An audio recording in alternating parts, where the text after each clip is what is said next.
अस्सलाम वालेकुम, good morning, सुबह बखैर। आप देख रहे हैं जियो पाकिस्तान, अब्दुल्ला के साथ। आज की सुबह और ज़्यादा हसीन है और ज़्यादा प्यारी है क्योंकि कल पाकिस्तान में एक ज़बरदस्त PSL का पूरा टूर्नामेंट जो है ना उसकी क्लोजिंग सेरेमनी हुई है, इख्तिताम को पहुंचा है। और जो स्टेडियम के अंदर रौनक थी वो तो थी ही, लेकिन इर्द गिर्द एट टाइम्स हमने देखा और पिछले कुछ सालों के दौरान हमने देखा कि हमें कुछ अभी यूज्ड टू होने में टाइम लग रहा था कि बाहर किस तरह से मैनेज करना है। लेकिन इस साल जनाब, इस साल चाहे वो सिक्योरिटी फोर्सेस हों, लॉ एनफोर्समेंट एजेंसीज हों, ट्रैफिक पुलिस हो, शहरी हों, इट वाज जस्ट परफेक्ट। कहीं ट्रैफिक नहीं जाम हो रहा था, कहीं कोई मसला नहीं हो रहा था। जितनी स्मूथ फ्लोइंग थी और इस पर डायरेक्टिव्स पहले ही दे दिए गए थे कि ट्रैफिक कहां से आप लें और क्या क्या करें। People actually followed them, so that was a very good thing. और आप एक्साइटमेंट की बात कर रहे हैं, एक तो स्टेडियम की excitement and obviously going to the stadium and watching, लेकिन घरों में भी लोगों ने पूरे अपनी अपनी एक्टिविटीज जो थी ना अब्दुल्ला, वो स्केड्यूल की हुई थी कि कितने बजे मैच शुरू होना है, कब तक खाना आ जाना चाहिए, कब तक एग्जैक्टली। सो पीपल एग्जैक्टली, आपने भी स्क्रीन्स वगैरह लगाई थी, so there was a lot of excitement regarding that. Final का नतीजा तवक्कुआत के मुताबिक रहा। तकरीबन जिससे भी बात कर रहे थे उनकी फेवरेट टीम क्वेटा ही थी। अब इसे अपसेट तो नहीं कह सकते वैसे हम, क्योंकि स्ट्रॉन्ग टीम थी शुरू से ही, कंसिस्टेंट भी थी। आउटस्टैंडिंग तरीके से क्वेटा ने ये थ्रू आउट इस टूर्नामेंट में खेलती हुई नज़र आई है और उन्होंने ये जीत करके दिखाया कि it was not a flu. Peshawar Zalmi को इससे पहले राउंड मैचेस में और सेमीफाइनल वाला जो मैच था एक तरह से, उसमें भी हरा के ये प्रूव किया they were the best team of the tournament. और बेतहाशा परफॉर्मेंसेस उनकी तरफ से, कैप्टनसी और फील्डिंग, बॉलिंग, ये यू नेम इट, उन्होंने सरपास किए तमाम हर्डल्स और बहुत आसान तरीके से, एक तरह से कहना चाहिए कि सामने वाली टीम को क्रम्बल करते हुए इस टाइटल को होल्ड करने में कामयाबी मिली। सरफराज अहमद को और उसकी टीम को, क्वेटा ग्लैडिएटर को मेरी मुबारकबाद। अच्छा शोएब, ये भी बताइएगा कि इस वक्त पाकिस्तानी कौमी क्रिकेट टीम के ज़्यादातर जो खिलाड़ी हैं वो PSL से ही निकले हैं, तो इस एडिशन में ऐसे कौन से नए सितारे नज़र आए आपको जो हमारी कौमी क्रिकेट टीम का मुस्तकबिल बनेंगे? इसमें कोई शक नहीं कि हसनैन और उमर खान जो हैं वो find of the PSL 4 definitely कहलाए जाएंगे। और it won't be too far a distance कि जब ये दोनों प्लेयर्स, स्पेशली हसनैन तो आ ही गए हैं, उमर खान भी नियर फ्यूचर पाकिस्तान टीम के अंदर खेलते हुए नज़र आएंगे। Left arm leg spin Pakistan की टीम में से ऑलमोस्ट एक तरह से प्रॉपर स्पिनर की बात कर रहा हूँ, वो डिमिनिश होती हुई नज़र आ रही थी, लेकिन इनके इंडक्शन से I am sure bowling strength of Pakistan spinning attack would be Titan up और बहुत अच्छा परफॉर्मेंसेस पाकिस्तान को मिलेंगी बॉलिंग से, I am sure about it. अच्छा ये बताइएगा कि पाकिस्तान सुपर लीग के आखिरी 8 मैचेस पाकिस्तान में हुए, अब अगले सीज़न की बात की जा रही है कि अगला सीज़न तो पूरा पाकिस्तान में ही होगा। दुनिया भी हमें देखती रही, यहाँ टॉप प्लेयर्स भी नज़र आए। आपको लगता है कि जल्द इंटरनेशनल क्रिकेट भी पाकिस्तान में वापस आ जाएगी? बिल्कुल, इसमें कोई शक नहीं, without a shade of doubt. ये PSL 4 जिस तरह खेला गया, स्पेशली पाकिस्तान के अंदर, जिस प्रोफेशनलिज्म से PCB ने हैंडल किया, हमारी आर्म फोर्सेस ने इसको बैक किया, पुलिस डिपार्टमेंट और हमारी जो कराचीइट्स की जो कौम ने, जितनी जो पब्लिक थी, उन्होंने अमेजिंग टैलेंट शो किया। किसी कोई मिसहैप सुनने में नज़र नहीं आया। That was the best part of. और फिर जिस तरह रैज़मटाइज पूरा बज़वर्ड पूरा कराची में फैला हुआ था, इतने बड़े बड़े hoardings, it was sight treat to watch वाली बात है और dream come true for any cricketer around any part of the world कि इस तरह के उनके होर्डिंग्स लगे हों, इतनी लिट अप तरीके से उनके फिगर्स को प्रोमिनेंट तरीके से पब्लिक किया हुआ हो। Amazing it was. और मैं समझता हूँ इसमें कोई शक नहीं कि पाकिस्तान की PSL league without a shade of doubt सबसे दुनिया की बेस्ट लीग रीसेंट टाइम्स की मानी जाए, मेरी नज़र में भी और आई एम श्योर दुनिया की नज़र में। बहुत शुक्रिया आपको शोएब मोहम्मद हमारे साथ थे। और इसमें तो कोई डाउट ही नहीं है कि पाकिस्तान सुपर लीग जो है दुनिया की चंद बेहतरीन लीग्स में से अब आ गई है और इसमें सबकी मेहनत है। ज़ाहिर है पाकिस्तान क्रिकेट बोर्ड की मेहनत भी है, हमारे सिक्योरिटी पर्सनल की भी मेहनत है और हम सबकी भी मेहनत है। अच्छा, लेकिन एक फ़नी चीज़ आपको बता दूं, कल जब ये सारा इवेंट ख़त्म हो गया, ऑब्वियसली PSL 4 इज ओवर, तो वो कटआउट्स जो प्लेयर्स के थे ना लगे हुए, वो लाइफ साइज कटआउट जिससे सजा हुआ था पूरा शहर, वो लोग उठा के लेके जा रहे थे। यानी मोटर बाइक्स पे वीडियोस बनी हुई हैं कि उन्होंने इतना बड़ा कटआउट ऑफ सम प्लेयर रखा हुआ है and I was just thinking वो करेंगे क्या, मतलब अच्छा क्या भाई प्लेयर से मोहब्बत के इजहार के लिए अपने घर में सजा लेंगे, लेकिन आई एम ग्लैड कि फाइनल तक का इंतजार किया ये कटआउट ले जाने के लिए। इससे पहले भी उठाए जा सकते थे लेकिन थैंकफुली नहीं उठाया आप लोगों ने। वक्त का मैं मुकाबला सकते भाई, आप लोगों को तो क्या कुछ अच्छा लगा ये हम साथ साथ पढ़े, कुछ चीजें बता सकते हैं कुछ नहीं, इसलिए वो हम तक ही रहने दें। अभी आगे बढ़ते हुए आपको बताना चाहते हैं कि बुज़दार बमुकाबला सरवर ग्रुप, फवाद बमुकाबला नईम ग्रुप के बाद अब पेश खिदमत है कियानी बमुकाबला बाबर ग्रुप। तहरीक इंसाफ जब से हुकूमत में आई है अंदरूनी ग्रुपिंग किसी से छुपा नहीं पा रही और पीटीआई की हुकूमत में आए 1 साल सिर्फ गुजरा है। शाह महमूद कुरैशी और जहांगीर तरीन के ग्रुप खबरों में हमेशा से थे और फिर एक वक्त आया कि इमरान खान ने इन ग्रुप्स का एतराफ़ भी किया और इनके खात्मे का तरीका भी बताया। ज़रा सुनिए। 2 ग्रुप्स बन गए, एक जहांगीर तरीन का, एक शाह महमूद का। हमने इलेक्शन मुलतवी कर दिए, लेकिन वो जो उसके अंदर जो टेंशन बनी ना उसका फॉल आउट है ये। लेकिन ये इतना बड़ा इशू नहीं है अब तो खैर, और गवर्नमेंट का ये गवर्नमेंट में जब आते हैं ये इशू ख़त्म हो जाते हैं। अगर प्राइम मिनिस्टर तकड़ा हो और वो यानी कि रेगुलर कैबिनेट मीटिंग्स बुलाए, ऐसी चीज़ें नहीं होती। लेकिन हुकूमत में आने के बाद ताकत की दौड़ मजीद तेज हो गई। पंजाब में कहा जाता है कि गवर्नर चौधरी सरवर और वजीर आला उस्मान बुज़दार 2 अलग अलग समतों में काम कर रहे हैं।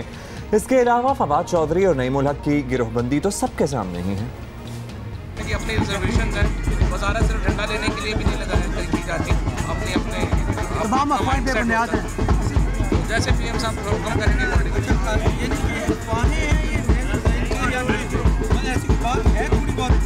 मैं ये आपसे कहा कि इख्तलाफात ये जो है मैंने अपनी पीटीवी को लेके पीटीवी की मैनेजमेंट को लेके मेरे एक रिजाइन प्राइम मिनिस्टर ऑफिस में पहुंच चुका है और कुछ सहाफ़ी भी ट्वीट कर रहे हैं। अल्लाह सबको कुछ भी पता नहीं होता इसे। और अब इन धड़ों में एक और का इजाफा हो गया है। एक तरफ वज़ीर आज़म के फोकल पर्सन बराए पोलियो बाबर बिन अता हैं तो दूसरी तरफ वज़ीर सेहत आमिर कियानी हैं जो उन्हें बरतरफ करने की समरी अरसाल कर चुके हैं। बाबर बिन अता पीटीआई की सोशल मीडिया कैंपेन के भी अहम रुकन रहे हैं और पोलियो से मुतालिक उनके काम को चंद आलमी इदारों ने सराहा भी है। लेकिन आमिर कियानी का कहना है कि बाबर बिन अता सोशल मीडिया पर ज़रूरत से ज़्यादा मुतहर्रिक हैं। आलमी इदारा सेहत भी उनकी शिकायत कर चुका है, उन्हें दूसरे महकमों में टांग अड़ाने का भी शौक है। अब ये क्या मामला है, इसी पे हम बातें हैं। बाबर बिन अता साहब ने हमें टेलीफोन लाइन पे ज्वाइन किया है, बहुत शुक्रिया बाबर अता साहब। बाबर बताइएगा कि वफाकी वजीर बराए हेल्थ सर्विसेज आमिर कियानी साहब ने वजीर आज़म को कहा है कि आपको हटा दिया जाए। मसला क्या है वैसे कि सोशल मीडिया पे ज़्यादा मुतहर्रिक होना, ये कोई वैसे इल्ज़ाम समझ में नहीं आया, कुछ और पर्सनल इशूज़ हैं आप समझते हैं? अब्दुल्ला, सबसे पहले तो मैं आपका और हुमा का शुक्रिया अदा करना चाहता हूँ क्योंकि मुझे तमाम टीवी चैनल से रब्ता किया कि इससे बात करो।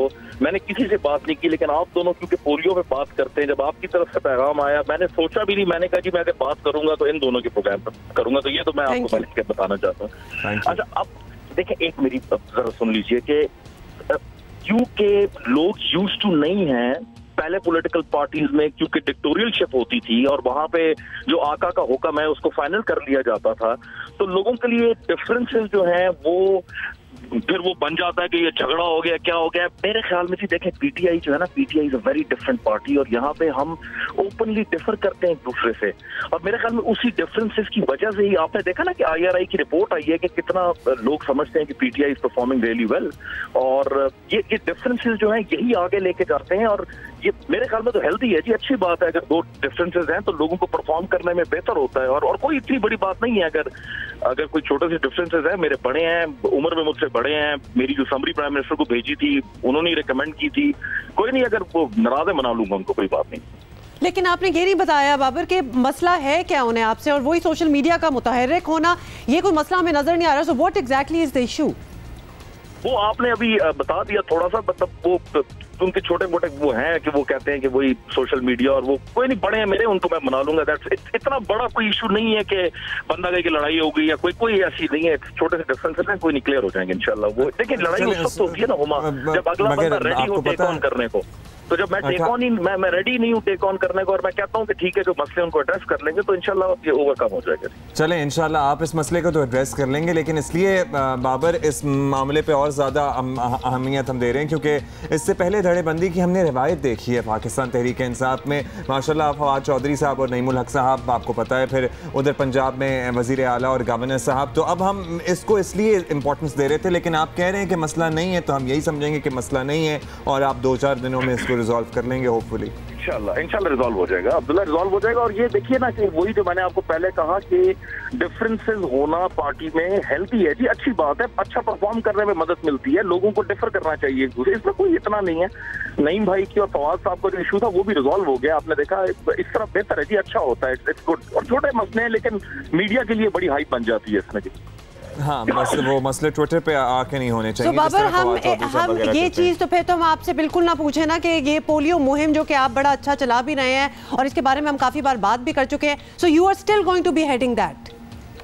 जी as of now I am heading it इंशाल्लाह, और मेरी पूरी कोशिश है कि आई विल हेड इट। और हुमा देखें, मैं एक बताता हूँ आपको reason why do I think I may be the right man for this, because 8 साल मैंने पोलियो में काम किया है। और ये जो है ना कि मैं कोई सोशल मीडिया का आदमी हूँ, मैं सोशल मीडिया का आदमी नहीं हूँ, मैं कम्युनिकेशंस का आदमी हूँ।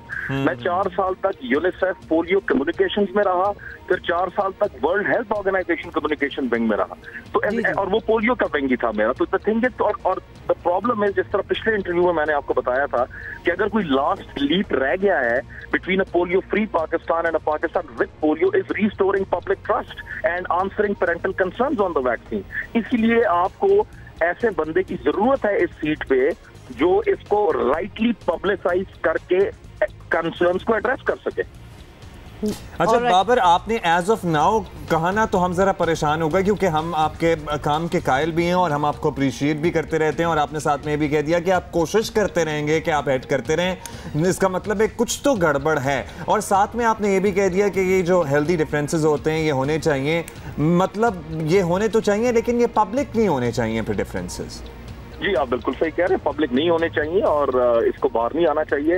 लेकिन बस अनफॉर्चुनेटली कि वो क्योंकि समरी मूव हो गई है, तो और आप आजकल इतना वाइब्रेंट मीडिया है, उसमें जब एक ऑफिशियल फाइल मूव होती है, इतने चैनल्स पे इतने डिपार्टमेंट से गुजर के जाती है, तो उसको कि वो मीडिया में नहीं आएगी वो तो मेरे ख्याल में नामुमकिन ही है। समरी मूव कराने से पहले ही आप राब्ता कर लेते, समरी मूव कराना तो बड़ी आखिरी स्टेज होती है सर। मुझे इल्म नहीं था अब्दुल्ला, मुझे इल्म। अच्छा बाबर, फाइनल सवाल आपसे पूछ लेंगे कि जब से हुकूमत आई है, अभी कुछ महीने ही हुए हैं, पूरा साल भी पूरा नहीं हुआ, तो ओहदों और इख्तियारात के मामले पर हमने देखे कि कई वुज़रा एक दूसरे के आमने सामने आए हैं। तो हमें बस आप ये बता दें कि क्या वज़ीर आज़म को अपनी टीम को टू टॉक टू देम या फिर डिसिप्लिन में लाने का वक्त नहीं मिल रहा, या वजह क्या है कि वो सूरत हाल before it blows out of proportion या फिर मीडिया पे भी आए वो उसको सेटल क्यों नहीं कर लेते? हुमा, मैं दोबारा आपसे कहूंगा, मेरे ख्याल में जितनी डेमोक्रेसी पीटीआई में है, काश, मैं कहता हूँ ना दोबारा काश, कभी जो हमारी इंटरनल मीटिंग्स होती हैं हम आपको उसका एक्सेस दिलवा सकें और आप देखें कि कितने डिफर करते हैं हम लोग एक दूसरे से विदाउट सीनियोरिटी और जूनियोरिटी। बट प्राइम मिनिस्टर जो है उन्होंने हमेशा डिसिप्लिन को इंश्योर किया है और वो इनकरेज करते हैं कि आप डिफर करें, लेकिन एक लिमिट में लेके बदतमीजी तक आप नहीं जा सकते। और वो होता है, इसका कोई ऐसी बात नहीं है कि वो प्राइम मिनिस्टर जो है वो डिसिप्लिन मेरे ख्याल में बड़ा अच्छा मेंटेन किया हुआ है उन्होंने, और वो हमेशा रखते भी हैं जी। लेकिन वो अलाउ करते हैं कि आप मीटिंग्स में भी डिफर कर सके, ताकि आप इंप्रूवमेंट की तरफ जा सके। और आपने देख लिया कि IRI का सर्वे जो है वो speaks heaps about what a lot of people were saying कि पीटीआई अच्छा परफॉर्म नहीं कर रही, लेकिन अब IRI का सर्वे जो है कंप्लीटली ऑपोजिट आया है। अच्छा बाबर, आप ये कह रहे हैं कि प्राइम मिनिस्टर ने बड़ा अच्छा डिसिप्लिन भी मेंटेन किया हुआ है और अपनी जो पार्टी पॉलिसी है और जो मैनिफेस्टो था उस पर सबको आगे लेकर भी बढ़ रहे हैं, चल रहे हैं। लेकिन आपने पंजाब असम्बली की तनख्वाहों वाला इशू देखा, उसमें भी हमने मौक़िफ़ बदलते हुए भी देखे, फिर पर्सनल डिफरेंसेस हो गए। तो हमें ये तासुर मिलता है कि सूरत हाल कोई इतनी अंडर कंट्रोल है नहीं जितना पाकिस्तान तहरीक इंसाफ के रहनुमा क्लेम करते हैं या फिर उसको बताने की कोशिश करते हैं। लेकिन अब्दुल्ला फिर ये भी देखे ना कि जो पंजाब असेंबली में हुआ वो ये भी दिखाता है कि प्राइम मिनिस्टर कितना डेलीगेट करते हैं अथॉरिटी को। कितनी अच्छी बात है कि वो डायरेक्ट माइक्रो लेवल पे जाके जो है वो इंटरफेयर नहीं करते चीजों में। लेकिन एक चीज हुई जिसको प्राइम मिनिस्टर ने गलत समझा, उसमें उन्होंने उनको करेक्टर मैयत लिए, तो फिर वो बात के पार्टी में डिसिप्लिन नहीं है और कोई फॉलो नहीं करता, वो गलत है ना। इसका मतलब है कि प्राइम मिनिस्टर जो है he is on top of things और वो इंश्योर करते हैं कि कोई ऐसी चीज ना हो जो डैमेजिंग हो पार्टी के लिए या कंट्री के लिए। अच्छा ठीक है, बहुत शुक्रिया आपका। ये लेकिन जाते जाते ये बता दें कि आपकी इमरान खान साहब से बात हुई है इस मौजू पे, जो समरी वगैरह मूव हुई थी, या आपका है कोई मीटिंग का इरादा कुछ दिनों में? जी, मेरी उनसे लगातार राब्ता रहता है, मैं पोलियो पे उनको अपडेट्स देता रहता हूँ। इस बारे में मेरी कोई बात नहीं हुई, और अगर उनका फैसला है, उन्होंने जो भी फैसला किया, अब्दुल्ला ये रिकॉर्ड पे है, लाइव हूँ मैं, I will remain a Imran Khan man no matter what comes. There you said it. Thank you very much. Babar बिन अता हमसे बात कर रहे थे, PM's focus on polio. Social media पे बहुत ज्यादा रिएक्शन शो किया जा रहा है। कल जो इमामुल हक और शेन वॉटसन के दरमियान हुआ, that was in bad taste। हुआ ये कि वो रन आउट हुए शेन वॉटसन, और इमामुल हक ने उनसे कुछ बदतमीजी भी की, कुछ हाथ से जाने का इशारा भी किया। बात दरअसल ये है कि वो मेहमान हैं हमारे, फाइनल खेलने के लिए पाकिस्तान में मौजूद हैं। इट्स ऑल राइट, आपकी राइवल टीम से हैं, लेकिन आप अपनी तहजीब का दामन जिसे कहते हैं ना, वो हाथ से ना जाने दें। बस उन्होंने इतना बड़ा मोटा सा मुहावरा नहीं सुना होगा ना, तहजीब का दामन, बट एनीवे ऐसी चीजें वैसे हो भी जाती हैं, ना हो तो बहुत अच्छा है, बिकॉज ऑब्वियसली देन बहुत ही गैर मुनासिब बात थी, और इमाम से बहुत सीनियर देखा है। Absolutely you very right. तो वो एज इट इज रिस्पेक्ट, ये नहीं कि वो आपके घर आए हो एंड ऑल दैट, वो वैसे भी बड़े सीनियर प्लेयर हैं, तो आप थोड़ा सा रिस्पेक्ट कर लें, specially if you are beating him at the game, तो फिर तो जरा अपने आप को जरा और भी ज़्यादा हम्बल कर लेना। तो yes, that was not in very good taste, और मेरा ख्याल है कि सोशल मीडिया पे ज़्यादातर लोगों का भी यही रिएक्शन आया। हाँ, उसके बाद तो क्वेटा जीत गई, तो मेरा ख्याल है कि शेन वॉटसन को कुछ कहना चाहिए था, लेकिन चूंकि वो बड़े प्लेयर हैं उन्होंने नहीं कहा। सबसे पहले बात कर लेते हैं ओवर द वीकेंड न्यूजीलैंड में क्या हुआ। न्यूजीलैंड की मसाजिद पर फायरिंग से शहीद होने वाले 50 अफराद में से 9 पाकिस्तानी थे। एक काबिल फ़ख्र पाकिस्तानी ऐसा भी था जिसने दीगर मुसलमानों को बचाने के लिए अपनी और अपने 22 साला बेटे की जान कुर्बान कर दी। वज़ीर आज़म ने हमला आवर को रोकने की कोशिश के दौरान शहीद होने वाले पाकिस्तानी शहरी नईम रशीद के लिए कौमी एजाज़ का ऐलान किया है। इमरान खान ने ट्विटर बयान में कहा कि पाकिस्तान को नईम रशीद पर फ़ख्र है, जिन्होंने सफ़ेद फार्म दहशतगर्द पर काबू पाने की कोशिश में जाम शहादत नोश किया। प्रोफेसर नईम की अहलिया को भी अपने शौहर की बहादुरी पर फ़ख्र है।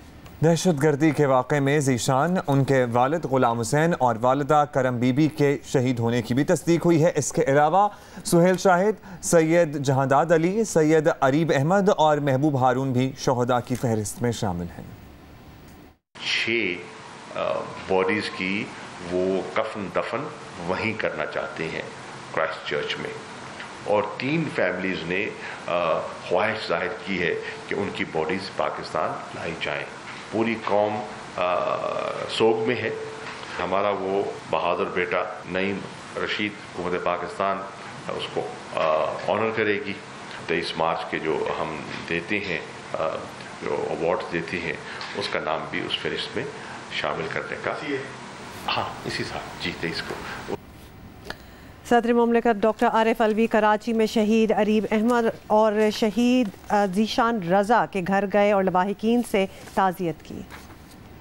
इस्लामोफोबिया के एतबार से जो कैफियत शुरू की गई हैं दुनिया भर के अंदर, उसके ये मंतिकी नताइज हैं, और मैं समझता हूँ कि जब नफ़रत की आग भड़काई जाती है तो उसकी ज़िंदगी बड़ी लंबी होती है, और ये मामला मुझे ऐसा नहीं लगता कि आसानी से सेटल होते हैं। अब अल्फाज का चुनाव बेहतर होना चाहिए। दुनिया के लीडरान का, अगर दुनिया के अंदर अमन आएगा तो इस तरह से नहीं आ सकता कि इस मुसलमानों के ख़िलाफ़ आग भड़काई जाए और इस तरह से कार्रवाई की जाए। मैं यहाँ 3 अमवात हुई हैं, 3 लोग शहीद हुए हैं। मैं इसी वजह से ताज़ियत करने आया था। अल्लाह ताला इनके लिए आसानियाँ पैदा करे। सानिया क्राइस्ट चर्च पर पूरी कौम सोक में है, और आज मुल्क भर में सरकारी और नीम सरकारी इमारतों पर कौमी परचम भी सरनिगू रहेगा।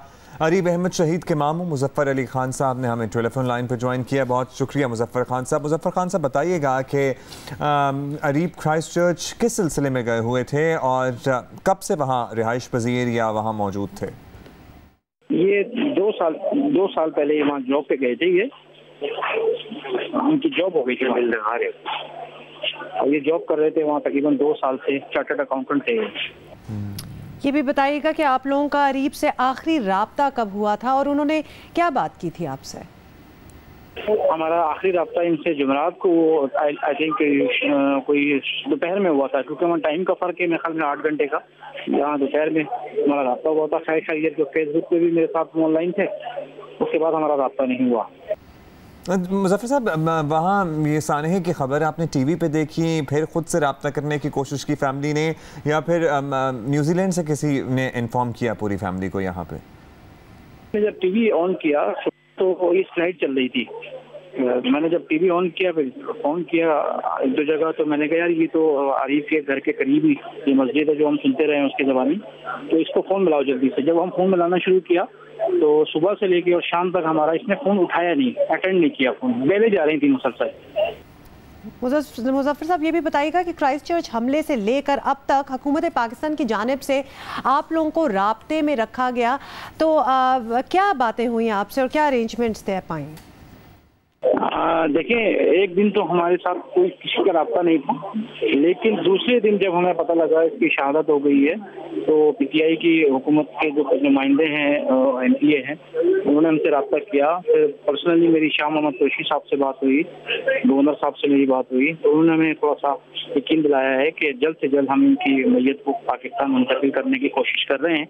और आपके यहाँ से कोई जाना चाहता है तो हमने उनको एक्सक्यूज कर दिया था, हम जाना नहीं चाहते हैं, हमारी बॉडी हमारे हवाले किया जाए, वो बच्चा शहीद है वो हमारे हैंड ओवर किया जाए बस, ताकि हम इनका आखिरी रसूमात पूरी कर सकें। मुज़फ़्फ़र साहब, इस वक्त ज़ाहिर है पूरी दुनिया आप लोगों के साथ खड़ी है। आप समझते हैं कि अरीब और दीगर लोगों को निशाना बनाने वाला ये दहशतगर्द अपने अंजाम तक पहुँचेगा? जी बिल्कुल पहुंचना चाहिए, ताकि ये दूसरे आदमियों को कोई नुकसान ना पहुंचे। इस तरह हमारे आलम इस्लाम में जो मुसलमान हैं उनकी हिफाजत होनी चाहिए और आइंदा कोई ऐसा वाक़या ना हुआ जो और किसी को वो सदमा ना मिले जो हम अभी सब लेके बैठे हैं यहाँ पे अपने बच्चे का। बहुत शुक्रिया आपका मुज़फ़्फ़र खान साहब, अरीब के मामू हमारे साथ मौजूद थे। क्राइस्ट चर्च दहशतगर्दी के बाद न्यूजीलैंड ही नहीं दुनिया भर में हुमा आपने देखा है कि सोक की फ़ज़ा है, people are writing things, people are drawing things, हर कोई अपने तरीके से इज़हार यकजहती कर रहा है। That is so true. देखिए, अफसोस की बात यह है कि क्राइस्ट चर्च न्यूजीलैंड की हम बात कर रहे हैं, मैं गई नहीं हुई कभी, लेकिन हमेशा से जब भी तसव्वुर आया तो अ वेरी पीसफुल प्लेस, और ख़ास तौर पर क्राइस्ट चर्च जिसकी जगह की बात हो रही है, वहाँ तो मैं ये सोच रही थी जब पाकिस्तानी जो वहाँ रहते थे या रहते हैं वो वापस खरा के तो यही बताते होंगे the most peaceful place on earth, जिसको कहा जा सकता है कि कोई तनाज़े, कोई टेंशन होती नहीं है वहाँ, और फिर इतनी बड़ी चीज़ हो जाना, दिस इज़ ट्रेजेडी, बहुत बड़ी ट्रेजेडी। पिछले साल आपको याद है कि स्वीडन की एक नन्ही तालिबा, वैसे आपको याद पता नहीं होना हुआ, हम आपको याद करा देते हैं, एक नन्ही तालिबा ग्रेटा थंबर्ग इसका नाम है, ये अपनी पार्लियामेंट के सामने अकेली खड़ी हो गई, माहौलियाती आलूदगी के खिलाफ इसने अकेले ही धरना दे दिया। ये देखें आप, बच्ची का ये धरना देखते देखते अब ये धरना तहरीक की शक्ल इख्तियार कर गया, बिल्कुल एक पूरी मूवमेंट बन गई है। ये मुहिम #Fridays for Future के नाम से आज पूरी दुनिया में स्कूलों में चल रही है। और अब खबर ये है कि 16 साला ग्रेटा थंबर्ग को अमन के नोबेल इनाम के लिए नामजद किया गया है, विच इज़ अमेजिंग। और अगर इन्हें इनाम मिल जाता है तो ग्रेटा थंबर्ग दुनिया की कम उम्र तरीन नोबेल इनाम हासिल करने वाली शख्सियत बन जाएंगी। और इससे पहले तो आपको पता ही है कि ये एजाज़ हमारी अपनी पाकिस्तानी मलाला यूसुफजई को हासिल है।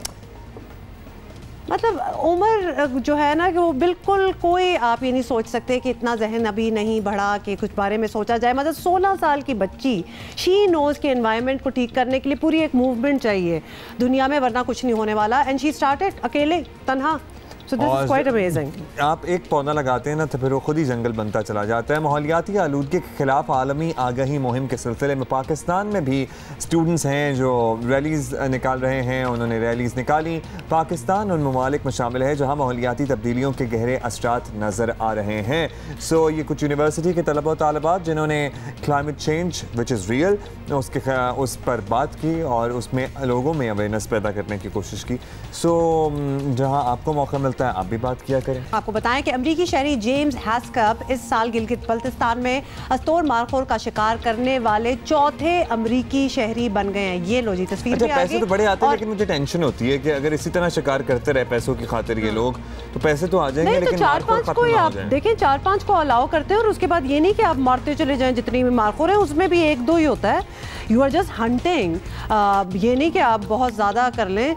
लाइसेंस ही आपको पर और उसमें इजाजत होती है कि आप कितने शॉट्स ले सकते हैं। अगर कोई उस शॉट में कोई नहीं शिकार हुआ तो वो भी पैसे आपके गए। एग्जैक्टली। तो आपको ये भी बता दें कि उन्होंने इस शिकार के लिए $1 लाख अमरीकी फीस अदा की थी और Gilgit Baltistan wild life department ने इस सीजन के लिए ट्रॉफी हंटिंग प्रोग्राम के तहत 4 अस्तोरमाखोर के शिकार के परमिट जारी किए थे, जो कि अब पूरे हो गए हैं। तो लिहाजा इट्स ओवर। आपकी भी जो आप सोच रहे थे अब्दुल्ला वो भी हो गया और हाँ टेंशन खत्म होगी। और इसी प्रोग्राम के तहत ब्लू शीप और आइबेक्स के शिकार का सीजन अभी जारी है। I really don't understand the fascination with शिकार। शिकार, you don't understand, the hunters do. Of course, सारे शिकारी इस वक्त पता नहीं क्या-क्या मुझे ये कह रहे होंगे, but I feel very sad. It's a sport, yes, but yes, it's a great sport. अच्छा चलें, इस पे हम किसी शिकारी को बुला के उस पर ज़रा बात करेंगे और साथ में किसी एनिमल राइट वाले को भी बुला लेंगे। हाँ, तो मज़ा ही आ जाएगा, तो सीन ही हो जाएगा। अच्छा, एक और किस्सा जिसके बारे में हमने बात करनी है, आपको बताएं कि हॉलीवुड में अदाकार जॉनी डेप और अदाकारा एम्बर हर्ड के केस की तफसीलात तो हम सबके सामने हैं, जिसमें डेप पर तशद्दुद का इल्ज़ाम साबित ना हो सका, बल्कि अब ये सामने आया है कि एम्बर हर्ड ने डेप पर झूठा इल्ज़ाम लगाया था और ये एम्बर थी जिन्होंने डेप पर तशद्दुद किया था। Can you believe that Abdullah? मतलब पूरी एक मुहिम शुरू की थी एम्बर ने अगेंस्ट डेप और बेचारे उनका तो करियर भी रुकी सा गया था और अब पता चल रहा है it was the other way round। अब इसी तर्ज पर पाकिस्तान में भी मीशा शफी और अली जफर की कानूनी जंग आगे बढ़ रही है और मीशा शफी पर दबाव बढ़ रहा है कि मारूफ गुलकार और अदाकार अली जफर ने गुलकारा मीशा शफी के खिलाफ केस का फैसला जल्द सुनाने की दरख्वास्त भी लाहौर की अदालत में दायर कर दी है। अली जफर ने इस्तदा की है, पिटिशन उनकी ये है कि उनकी केस का फैसला 1 माह में कर दिया जाए और मीशा शफी और उनके वकला को अदालत का मज़ीद वक्त ज़ाया करने की इजाज़त ना दी जाए। दरख्वास्त में कहा गया है कि फरीक मुखालिफ सच्चाई छुपाने के लिए डिलेइंग टैक्टिक्स ताख़ीरी हरबे इस्तेमाल कर रहा है। अली जफर की दरख्वास्त पर अदालत ने समात के लिए अब 19 मार्च की तारीख भी डिसाइड कर ली है और यानी ये समात कल होगी विच इज़ टुमारो। और गुज़िश्ता साल मीशा शफी ने अली जफर पर जिनसी हरासानी का इल्ज़ाम लगाया था, जिस पर उन्हें अली जफर ने कानूनी नोटिस भेजा और इस माह के आगाज़ में सिविल अदालत में दरख्वास्त दायर कर दी थी, जिस पर मीशा शफी के वकला ने इल्तबाक की दरख्वास्त करते हुए मज़ीद वक्त मांग लिया था। सबसे बेस्ट तो ये होगा for so many people who have been talking about it कि जल्दी से इस केस का कोई फैसला आ जाए। लिहाजा बिल्कुल मीशा शफी और उनके लॉयर को भी इंतजार नहीं कराना चाहिए and to prove it if they have something. Ali Zafar के वकील राना इंतजार से बात करेंगे, हमारे साथ मौजूद हैं। राना साहब शुक्रिया आपका। सबसे पहले तो ये बता दें कि अली जफर साहब मीशा शफी के खिलाफ अदालत गए थे, क्या डिमांड है, क्या एक्शन चाहते हैं वो? मीशा शफी ने एक ट्वीट किया था अली जफर के खिलाफ सेक्सुअल हरासमेंट का, जो कि सरासर जो है झूठ पर मबनी था, जिसके खिलाफ अली जफर की तरफ से हमने ये केस अदालत में फ़ाइल किया डेफेमेशन का, जिसमें हमारी प्रेयर ये है, एक तो जो उसने झूठ बोला है और किसी जो इसको इज़्ज़त को नुकसान पहुंचाया है, एक तो 100 करोड़ रुपए की हमने अदालत से प्रेयर की है कि 100 करोड़ रुपया मीशा शफी अली जफर को दे। दूसरा ये है कि उसने जो कुछ भी इस पर इल्ज़ामात लगाए हैं वो झूठ पर मबनी और अदालत ने क्लियर करे कि तमाम इल्ज़ामात झूठ पर मबनी है। इस पर हमने एक एप्लीकेशन भी फ़ाइल की थी जिसमें अदालत ने मीशा शफी को रोक दिया था कि वह उसके ख़िलाफ़ किसी भी किस्म के जो हित के इज़्ज़त पर मबनी अल्फाज हैं उनके बारे में अपने आप कोई भी ऐसे अल्फाज अदा ना करे जिससे उसकी इज़्ज़त को नुकसान पहुंचे, और वो एप्लीकेशन जो है उसमें हमारा भी कंफर्म हो चुका है। राइट राना साहब, अभी तो आपने हमें अपडेट कर दिया कि अभी तक क्या हुआ था। ये बताइए कि अली जफर ने मीशा शफी केस का फैसला जल्द सुनाने की दरख्वास्त की है अदालत से, तो अब तक इस केस में ताख़ीर क्यों होती रही है और अदालत ने ताख़ीर के ज़िम्मेदारान के खिलाफ कोई कार्रवाई की या नहीं की? 1 साल से ये केस चल रहा है, हालांकि सेशन कोर्ट ट्रायल है, इसके बावजूद उसमें काफ़ी ताख़ीर हरबे इस्तेमाल किए जा रहे हैं मीशा शफी और उसकी लीगल टीम की तरफ से। तो अब क्योंकि अभी पिछले दिनों पे विटनेसेस भी आ रहे हैं, तो विटनेसेस जो कुछ फ़ीमेल्स भी हैं जो दूसरे शहरों से भी आती हैं, तो हमें मॉरली भी चाहिए कि कम से कम फ़ीमेल्स को वहाँ पर वेट ना करना पड़े। मगर ये है कि जो उनके मीशा शफी और उसकी लीगल टीम है वो कोशिश करती है कि जो इस केस को है डिले किया जाए, वो जो कि उनकी बदनीयती पर मबनी है, जो कि ये शो करता है कि उन्होंने एक झूठा केस बनाया है। अगर उनका केस सच्चा होता तो वो डेफिनेटली इस ट्रायल को जो है तवालत की तरफ ना लेके जाते, बल्कि इसको जल्दी डिसाइड करने के लिए कोशिश करते। अभी फिर उन्होंने एक और दरख्वास्त दे दी है कि जी एविडेंस को जो है इकट्ठा किया जाए, 1 गो में किया जाए। अब हमने सेशन जज लाहौर को इस सिलसिले में दरख्वास्त दी है कि जो ये केस है वो 1 साल से चल रहा है, तो इसको जो है जल्दी डिसाइड करने के लिए आप जो मुतलका जज साहब है शकील अहमद एडिशनल सेशन जज, उनको डायरेक्शन दी जाए कि 1 माह के अंदर केस का फैसला करें, जिससे साफ यहाँ होता है कि अली ज़फ़र भरपूर कोशिश कर रहा है कि उसका केस जल्दी डिसाइड हो, और मीशा शफ़ी की भरपूर कोशिश है कि केस किसी भी तरह डिले होता रहे। आप इससे ख़ुद नतीजा अख़ज़ करना चाहते हैं, कर सकते हैं कि कौन केस को डिले कर रहा है, जिससे आपको साफ ज़ाहिर होता है कि कौन सच कौन झूठ की तरफ जा रहा है। राना साहब ये बता दें कि अगर इस केस से अदालत आपके हक़ में फ़ैसला नहीं आता तो आप क्या करेंगे? इसे आगे अगली अदालत में चैलेंज करेंगे? लंबी कानूनी जंग लड़ने के लिए तैयार हैं अली ज़फ़र? देखें, अल्लाह ताला के फजल करम से जिस तरह का केस है और अली ज़फ़र जो है वो बिल्कुल सच बोल रहा है, ये तो फर्स्ट क्वेश्चन ही नहीं है अब कि ये केस जो है वो हारा जाए। मैंने जिस तरह आपको पहले भी कहा कि उनकी टीम भरपूर कोशिश कर रही है, क्योंकि अल्टीमेटली इंशाल्लाह डिसीजन जो है जो उनके अगेंस्ट ही है ना, जो हमारे पास एविडेंस अवेलेबल है, और जिस तरह मीशा शफ़ी कह रही है कि उसने सेक्सुअल हरासमेंट का केस जो है वह जहाँ उस कमरे में कह रही है जहाँ ऑलरेडी 8-10 लोग मौजूद हैं, और सारी दुनिया को पता है कि वो उसका जो इल्ज़ाम है वो बिल्कुल मबनी है। और मेरा नहीं ख्याल कि एज़ लॉयर जो, क्योंकि मोस्टली जो है आपको पता होता है कि केस में कितनी जान है या आपके पास क्या एविडेंस है, और एविडेंस की वजह से केस ने आगे हमने लेके चलना होता है। तो मेरा ज़ाती ख्याल ये कि हमने 100% केस जीतना है, तो लिहाजा ये क्वेश्चन ही पैदा नहीं होता कि हमने अगली अदालत में जाना है या नहीं जाना। इंशाल्लाह अगली अदालत में जो है वो मीशा शफ़ी ही जाएगी, क्योंकि अली ज़फ़र जब ये केस जीतेगा तो 100 करोड़ का हर्जाना भी उसको देना पड़ेगा, और जो है उसका इल्ज़ाम भी झूठा साबित होगा। फिर हाई कोर्ट जाना है उन्होंने या सुप्रीम कोर्ट जाना है, ये उनकी अपनी मंशा है या उन्होंने और हमसे अली ज़फ़र के लॉयर राना इंतज़ार, और वो तो कह रहे थे बड़ा ओपन एंड शट केस है तो ये हो जाएगा। हमने मीशा के लॉयर को भी दावत दी, लेकिन उन्होंने माजरत कर ली कि ये केस सब जुडिस है, आ नहीं सकते। लेकिन अली ज़फ़र के वकील का मौक़िफ़ आपने सुन लिया। जो भी है केस का फैसला जल्द होना चाहिए।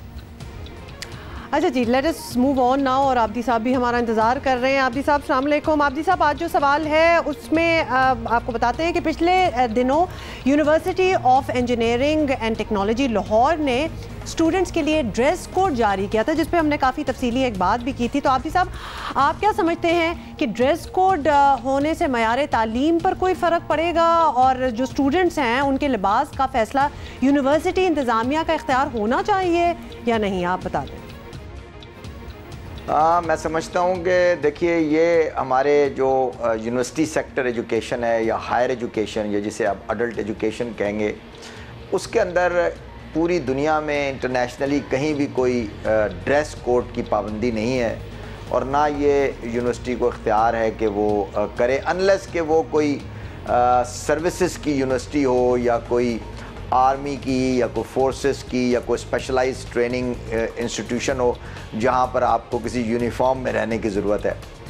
और मैं समझता हूँ कि ये जो नोटिफिकेशन जारी हुआ था, मेरा ख्याल है जहाँ तक मेरे इल्म में है कि यूईटी ने वो रिवोक भी कर दिया और उसे वापस ले लिया है। जो भी रिसर्च है इस मामले में वो कहीं भी इस बात को नहीं जाहिर करती कि यूनिवर्सिटी लेवल के ऊपर ड्रेस कोडिंग से तालीम के मयार पर या एजुकेशन क्वालिटी पर या बच्चे के लर्निंग कर्व पे कोई फ़र्क पड़ता है। देखिए, जब बच्चे बड़े हो जाते हैं, यूनिवर्सिटी गोइंग बच्चे जो होते हैं, उनको इख्तियार होना चाहिए कि वो अपना जिस तरह चाहे ड्रेस करें। सिर्फ एक रिकमेंडेशन मेरा ख्याल है जनरलाइज्ड अवेयरनेस इंस्टीट्यूशंस की तरफ से होनी चाहिए कि they should respect each others moral और अदरवाइज वैल्यूज़ को देखते हुए मेरा ख्याल है कि जो है वो एक रिस्पेक्टेबल और decent dressing special education institutions में होनी चाहिए। साहब, अगर रिस्पेक्ट होता ये सारे वैल्यूज एक दूसरे के, तो ये सवाल ही क्यों उठते? यही तो सारी बात है, विच इज वेरी रॉन्ग। बिल्कुल यूनिफॉर्म वैसे तो नहीं होना चाहिए। होते हैं यूनिवर्सिटी के स्टूडेंट्स, उन्हें पता हो कि क्या मुनासिब चीज़ है, and university and uniform just does not gel. Time बहुत कम है, जल्दी से आपको बताएं कि वज़ीर आज़म इमरान खान की मकबूलियत बढ़ रही है और अवाम की अक्सरियत को हुकूमत पर भी एतमाद है, लेकिन महंगाई से तंग शहरी मईशत की बहाली भी जल चाहते हैं। IRI का ताज़ा सर्वे जमहूरियत के लिए अच्छी खबर है। सर्वे में वज़ीर आज़म इमरान खान पर 57% लोगों ने एतमाद का इजहार किया, जबकि 83% शहरियों ने गुज़िश्ता साल जुलाई में आम इंतखाबात पर भी इत्मीनान जाहिर किया था। अच्छा जी, ये सर्वे की जो फैक्ट्स एंड फिगर्स हैं मैंने अपने सामने रख ली हैं। इंटरनेशनल रिपब्लिकन इंस्टीट्यूट के सर्वे में 56% शहरियों ने हुकूमत की कारकर्दगी पर इत्मीनान का इजहार किया है। 66% शहरियों ने हुकूमत को वादे पूरे करने के लिए 1-2 साल का वक्त देने की हिमायत की है, which make sense as well. Survey में 39% शहरियों ने महंगाई, 18% ने गुर्बत और 15% ने बेरोजगारी को मुल्क का सबसे अहम मसला करार दिया है, जबकि पंजाब हुकूमत पर 58, सिंध हुकूमत पर 30, खैबर पख्तूनख्वा हुकूमत पर 58 और बलोचिस्तान हुकूमत पर 54% राय दहिंदगान ने इत्मीनान का इजहार किया है। 19% यानी 19% ने मुस्लिम लीग नून को ज़्यादा पसंद करने, 22% ने किसी हद तक पसंद करने, जबकि 28% ने नापसंदीदगी का इजहार किया है। 16% ने पीपल्स पार्टी के लिए ज़्यादा पसंदीदगी, जबकि 21% ने एक हद तक पसंदीदगी का इजहार किया है। इसी पे हम जरा मजीद बात करेंगे। इनकी प्रोग्राम होस्ट नया पाकिस्तान शहजाद इकबाल हमारे साथ हैं। शहजाद, बहुत बहुत शुक्रिया। शहजाद, IRI की सर्वे का हम जिक्र कर रहे हैं, तो इसके सर्वे के मुताबिक वज़ीर आज़म इमरान खान इस वक्त भी एक मकबूल लीडर हैं और अवाम को बड़ी तवक्कुआत हैं इनसे। हम ये समझ सकते हैं कि इसका मतलब ये है कि इमरान खान ठीक ट्रैक पर चल रहे हैं? जी देखिए, इस सर्वे के मुताबिक इमरान खान साहब बिल्कुल मकबूल हैं, लोग उनसे मुतमईन हैं। उनकी अप्रूवल रेटिंग 57% है और उनकी हुकूमत की रेटिंग 56% है, यानी कि लोग मुतमईन हैं उनसे। जब उनसे हुकूमत या इमरान खान साहब के बारे में सवाल किया गया, उनका रिस्पॉन्स पॉजिटिव में था, लेकिन फिर जब आप स्पेसिफिक इंडिकेटर्स के बारे में बात करते हैं तो उसमें उनका जवाब थोड़ा सा मुख्तलिफ है। मिसाल के तौर पर जब ये पूछा गया कि क्या मुल्क दुरुस्त सिमत में जा रहा है, तो 60% लोगों का मुल्क दुरुस्त सिमत में नहीं जा रहा है, और उसकी एक बड़ी वजह है मुल्क में बेरोजगारी, मुल्क में महंगाई और मुल्क में इस वक्त जो गुर्बत है। और यही 3 बड़े चैलेंजेस बताए गए हैं कि पाकिस्तानी अवाम के हैं। महंगाई ज़्यादा है, गुर्बत है, बेरोज़गारी है, ये सबसे बड़े चैलेंजेस हैं। और इसमें अगर आप देखेंगे तो कोई ख़ास परफॉर्मेंस जो है तहरीक इंसाफ की हुकूमत की नहीं नजर आई इस सर्वे के मुताबिक, क्योंकि 15% लोग समझते हैं, सिर्फ 15% लोग समझते हैं कि पॉवर्टी ख़त्म करने में, गुर्बत ख़त्म करने में हुकूमत ने अच्छा काम किया है। सिर्फ 13% लोग ये समझते हैं कि बेरोज़गारी ख़त्म करने के लिए तहरीक इंसाफ की कोशिशें जो हैं वो तसल्ली बख्श हैं, और सिर्फ 16% का ये ख्याल है कि महंगाई पर काबू पाने के लिए तहरीक इंसाफ ने अच्छा काम किया है। तो इमरान खान साहब की हुकूमत की अपनी रेटिंग अपनी जगह पर है, लेकिन जब उनसे स्पेसिफिक इंडिकेटर्स के हवाले से सवाल किए गए, स्पेसिफिक इशूज़ के बारे में सवाल किए गए हैं, तो वहाँ पर ऐसा लगता है कि तहरीक इंसाफ को इन शोबों में मज़ीद ज़रूरत है। शहजाद, इसी सर्वे में शहरियों की अक्सरियत महंगाई से परेशान नजर आई, इसे मुल्क का सबसे बड़ा मसला करार दिया। इस वक्त हुकूमत का फोकस मईशत की बहाली पर तो है, लेकिन साथ ही साथ ये भी बताया जाता है कि महंगाई और बढ़ सकती है। इस तरह आवाम में हुकूमत की मकबूलियत कम नहीं हो जाएगी? देखिए, दुनिया में आप जहाँ पे भी सर्वे कराएंगे, चाहे वो डेवलप्ड कंट्रीज़ हो या डेवलपिंग कंट्रीज़ हो, वहाँ पर लोगों के यही बुनियादी मसाइल होते हैं। चाहे वो जिस हुकूमत को, जिस पार्टी को सपोर्ट भी करते हैं, तो वहाँ पर उनकी हमेशा ये शिकायत रहेगी कि महंगाई है, गुर्बत है, एम्प्लॉयमेंट बेहतर होनी चाहिए। ये बुनियादी मसाइल है और पाकिस्तान में भी हैं, लेकिन बदकिस्मती से यहाँ पर इस वक्त जो महंगाई की लहर है वो बहुत ज़्यादा है। गैस प्राइसेस अभी बढ़ी हैं, तेल की कीमतें अभी बढ़ी हैं, बिजली की कीमतें अभी बढ़ी हैं, जिसका मल्टीप्लायर इफेक्ट आता है। हम रुपया ज़्यादा छाप रहे हैं पहले से, उसका भी एक इफेक्ट आता है इन्फ्लेशन पे। तो इसमें तो कोई शक की बात नहीं है, अफरात ज़र में इजाफा है, लोगों के लिए परेशानी होती है। और जैसे असद उमर साहब ने कहा है कि ये एक मुश्किल वक्त है, 1-2 साल के बाद आप देखेंगे कि जब ग्रोथ आपकी बढ़ेगी तो कोशिश ये की जाएगी कि अफरात ज़र पे, इन्फ्लेशन पे भी काबू पाया जाए, लेकिन इस पर फोकस करने की ज़रूरत है। इस वक्त हुकूमत ने कामयाबी के साथ जो एक्सटर्नल साइड थी मईशत की, उसको जो है कम से कम आप ये कह सकते हैं कि वहाँ पर काबू पाया है, लेकिन जो फिस्कल साइड है अभी, जहाँ पे आपने टैक्स कलेक्ट करना है और अखराजात कर रहे हैं, उस साइड पे अभी भी मसाइल हुकूमत को पेश हैं और वो बड़े चैलेंजेस है हुकूमत के लिए। बहुत शुक्रिया आपका Shahzad Iqbal. Alright, so this is all the time we have for today. बहुत सी बातें हैं जो कि हाँ ना यही तो होता है, बहुत सी बातें रह गई हैं, लेकिन यू नो दैट इंशाल्लाह will be here tomorrow as well, तो बाकी कर लेंगे। Thank you so much for your feedback, keep writing to us. See you tomorrow. It's just the start of the week. Have a great week ahead. See you.